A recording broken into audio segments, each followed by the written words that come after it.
This will be a straight to the point, short review of NKOTBSB in St. Louis.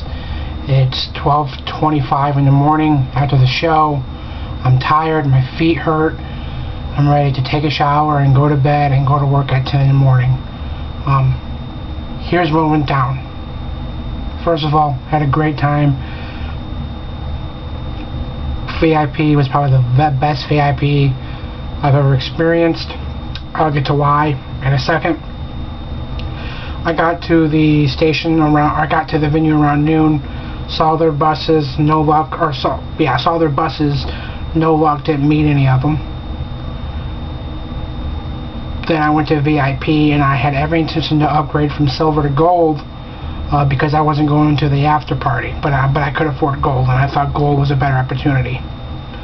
I met Matt, who is also a diehard Guy fan that I met in Chicago last month, and he said, I don't want to get your hopes up, but a friend of mine who's flying in, who I bought Platinum VIP for, she's late and she might not show up.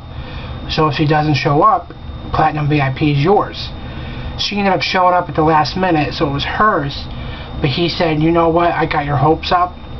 And he walked up to Justin and paid the $312 difference and got me Platinum. No strings attached. He kept saying, you don't owe me anything, I'm doing this for a hardcore fan, I know you're a hardcore fan, because I kept thanking him over and over and over and over and over again. And so I had silver to platinum, and I had platinum 520 hours, but I spent $208 because I had silver. So thank you, Matt. And his friend, I totally forgot her name, she actually took the video that I will be posting later about during the VIP. Hopefully I can get her name then. I just totally forgot it.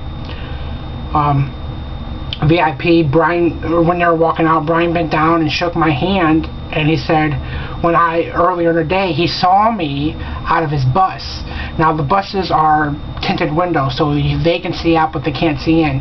He saw me walking around, and he did his little impression of me. I thought it was really cool. Justin picked me to ask the first question, which I've been 3 for 3 with asking questions at Soundcheck, and I asked AJ a question about how do they feel about hardcore male fans, and he gave a really sincere answer that the video will be posted below once I get that video. But I thought that was really cool. And then I got huge news that I will get to a little later. I mean, huge, epic Backstreet Boys news. Big, big, big news. Got an autographed picture, and then I got an individual picture with all the guys, and I didn't think about it. I was just giddy, happy that I had platinum, that when I posted for my picture I was like they're holy, and they all kind of chuckled. I don't know what they were doing in the background. They could have been giving me rabbit ears, but who knows. But that will be my picture that I will post on Facebook and then post on YouTube when that comes available. Nick did the Backstage tour, which I thought was really cool. I asked Nick a question, and here's the big news. Their catalog, their entire music catalog, is owned by Jive. That contract is up by the end of this year, early next year.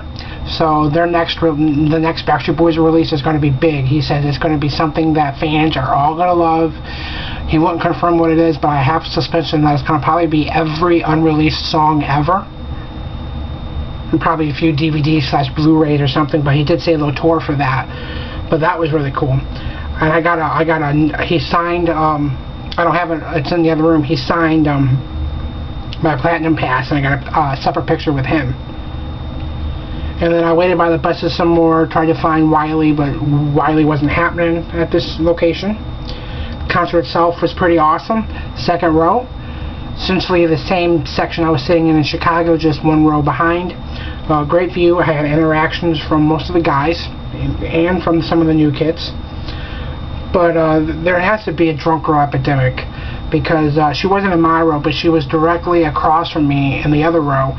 And she really didn't disrupt my concert experience, but she was more like a gnat, you know, like a pesky gnat that you're always trying, every 5 minutes you're trying to do this. Kind of takes you away a little bit from the experience, but not overall. She was so plastered, she actually fell over the front row. And I don't like the new kids, I will admit that. So when new kids were on, one time. Their longest set, which I think is like 3 songs, all new kids, no Backstreet Boys. I went and I talked to security and said, hey, this girl is wasted. What are you going to do? You need to be kicking her out. And they never did. But she went somewhere, she came back, and it seemed like she was sobering up, so that was good. But the girl behind me that's going to watch this video, that's on the fan club, I forgot her name, that I met, that also had Platinum VIP, she was sitting right behind the girl, so I apologize for the experience. I know that was horrible. And I also had security guards tell me I needed to be at my seat instead of being a little bit out of my seat, and I'm like, I can't, because the girl sitting next to me is kind of big and she's taking up both seats. So yeah, but overall great concert. And Matt, when I met up with Matt afterwards, he said he had to talk to some drunk girls that were behind him and they got snippy with him. But now I'm home. Like I said, great concert. Got to shake Brian's hand, got to ask AJ a question, got to be front row for VIP, got a separate picture with all of them, got a separate picture with Nick, got a backstage tour, second row. Just unbelievable experience. I might not be showing it now because I'm tired, but that was my experience today. I am not going to the after party that's happening right now simply because I have to work at 10 in the morning and it's 12:30 here, and I don't want to go to the after party. So peace, love, keep the Backstreet Pride alive. I'll see you guys next time.